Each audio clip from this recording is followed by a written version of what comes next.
On March 20, 2007, the remains of Sichi Bustamante Gandinao, a leader among farmers, was buried in Salay, Misamis Oriental in Mindanao.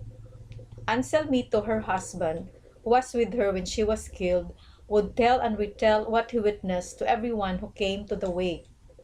Before the funeral, her daughter Elda asked the grandchildren to bring some flowers with them.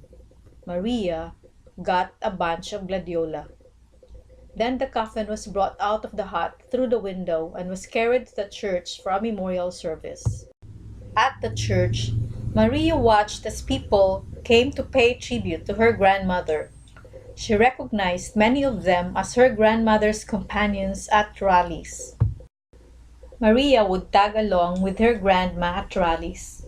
She remembered those giant flags dancing in the wind.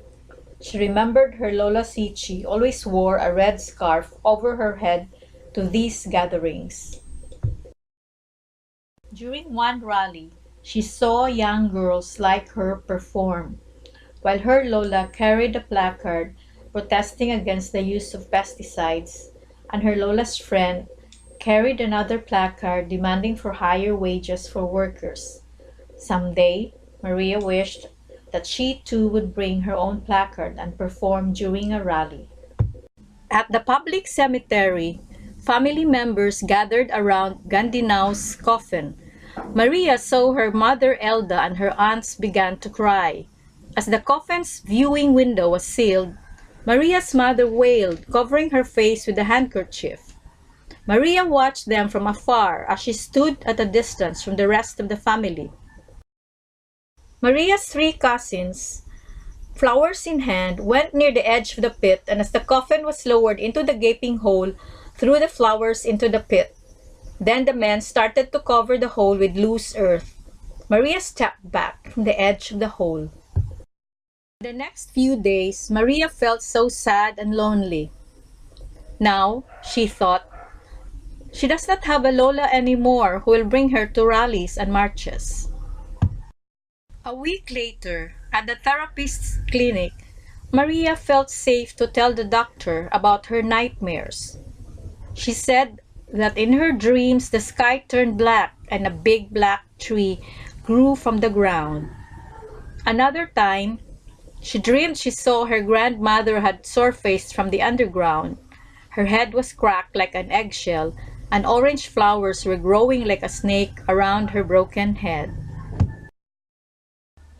The therapist gave Maria some crayons and a piece of paper so she can draw while the therapist talked to her mother in another room.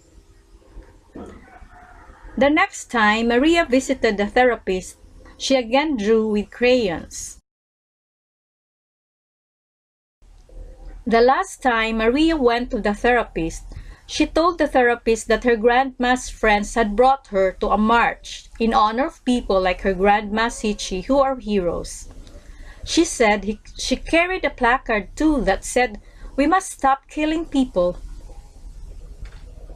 She also told the doctor that she dreamed that night of her grandma's spirit roaming in the hills, and there orange flowers were everywhere. The last time Maria drew with crayons at the doctor's office, her sunflowers had blue leaves. The girl was no longer wearing a red dress. A house had a red roof, and the car had red wheels. And the kid that Maria said was actually she had red hair that, according to her, is actually her grandma's red scarf.